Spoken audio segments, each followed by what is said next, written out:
Assalamualaikum warahmatullahi wabarakatuh. Menurut dari situs resmi CDC, Central of Disease and Prevention Control Amerika Serikat telah mengeluarkan ada 6 gejala baru dari infeksi virus COVID-19.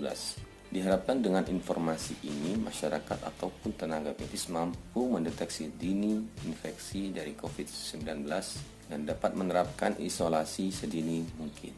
Apa saja 6 gejala baru tersebut? Yuk kita simak video berikut ini.